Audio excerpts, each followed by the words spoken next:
Bismillahirrahmanirrahim. Assalamualaikum warahmatullahi wabarakatuh.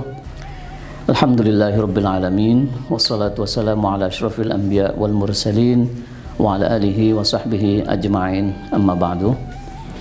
Saudara-saudara, di dalam Al-Qur'an kita temukan ayat-ayat tertentu atau surah-surah tertentu disebutkan memiliki kelebihan atau keutamaan daripada ayat yang lain atau surah yang lain. Ini bukan berarti bahwa kemudian surat yang tidak disebut memiliki kelebihan itu tidak ada manfaatnya, sama sekali bukan itu. Tetapi maksudnya adalah bahwa memang Allah melebihkan satu ayat tertentu atau satu surat tertentu dibandingkan yang lain. Ini wajar saja karena dalam hal lain pun nabi-nabi juga dibeda-bedakan oleh Allah. Ada nabi yang derajatnya lebih tinggi, ada yang lebih rendah. Tetapi semuanya nabi dan semuanya rasul di atas rata-rata manusia. Hari-hari pun begitu, ada yang lebih utama, ada yang tidak. Bulan juga begitu. Jadi wajar saja kalau ada surat atau ayat tertentu di dalam Al-Quran yang memiliki kelebihan dibanding yang lain. Salah satunya adalah surat Al-Mulk, yaitu surat ke-67 di dalam Al-Quran yang memiliki sekurang-kurangnya 4 keutamaan. Salah satunya adalah bahwa orang yang membacanya, membiasakan membacanya, itu akan mendapatkan syafaat dari surah itu berupa diampuni dosanya nanti. Ini disebutkan di dalam hadis Rasulullah SAW bahwa beliau pernah bersabda, sesungguhnya ada satu surah di dalam Al-Quran terdiri dari 30 ayat yang akan memberikan syafaat kepada pemiliknya, ya ini orang yang membacanya atau mengamalkannya hingga diampuni dosanya, yaitu surah Al-Mulk. Ini disebutkan diriwayatkan oleh Imam Ahmad. Manfaat kedua atau faedah yang kedua, dia juga surat ini bisa menolong meringankan azab kubur, siksa kubur, baik bagi si pembaca ketika dia nanti meninggal dunia dan berada di alam kubur, atau bagi orang yang sudah di alam kubur, suratnya dibacakan oleh orang yang masih hidup. Nah, ini disebutkan dalam sebuah kisah. Ibnu Abbas pernah bercerita, ada beberapa orang melewati sebuah lapang yang dikira itu lapang atau tanah biasa, ternyata di dalamnya ada makam, ada kubur di situ. Mereka membangun tenda. Lalu setelah membangun tenda, ada orang di area itu yang membacakan surat Al-Mulk dari awal sampai akhir. Lalu ditanya hal itu kepada Rasulullah SAW. Rasulullah menjawab, surat yang dibaca tadi itu adalah surat Al-Mulk yang faedahnya sebagai penghalang, juga sebagai penyelamat yang akan menyelamatkan orang yang berada di dalam kubur itu dari siksa kubur.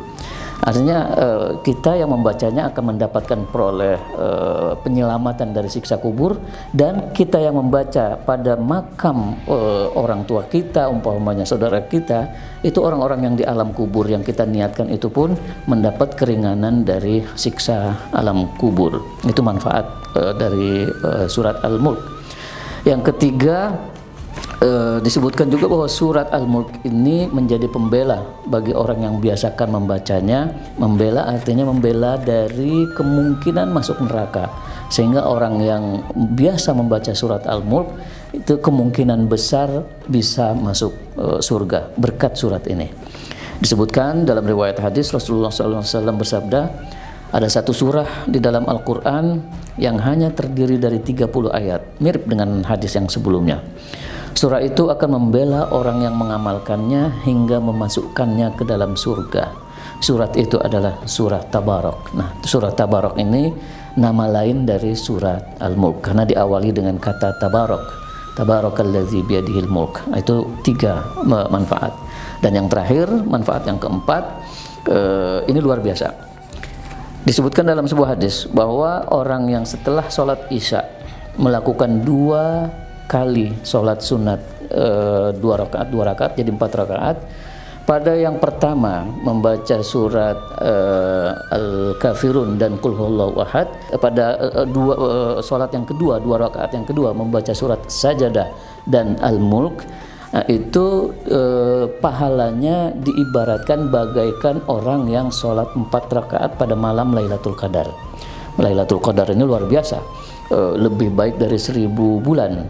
Ya, jadi kalau kita bisa melakukan 2 kali sholat sunat, 2 rakaat jadi 4 rakaat setelah Isya, yang 2 rakaat pertama kita bacanya setelah Al-Fatihah itu Qul ya ayyuhal kafirun, kemudian Qul huwallahu ahad, lalu salam ya. Nah, 2 rakaat lagi kita membaca surat Sajadah dan kemudian membaca surat Al-Mulk ini pada rakaat kedua.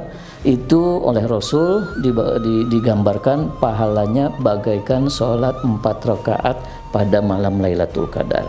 Siapa tahu barangkali pada kesempatan Lailatul Qadar yang lalu kita belum berhasil melakukan ibadah yang terbaik.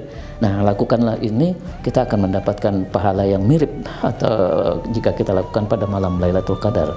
Ini dapat kita baca pada buku yang diterbitkan oleh Lajnah Pentasihan Mushaf Al-Quran Kementerian Agama yang berjudul Keutamaan Al-Quran dalam Kesaksian Hadis. Semua hadisnya insya Allah sahih. Demikian, mudah-mudahan bermanfaat. Wassalamualaikum warahmatullahi wabarakatuh.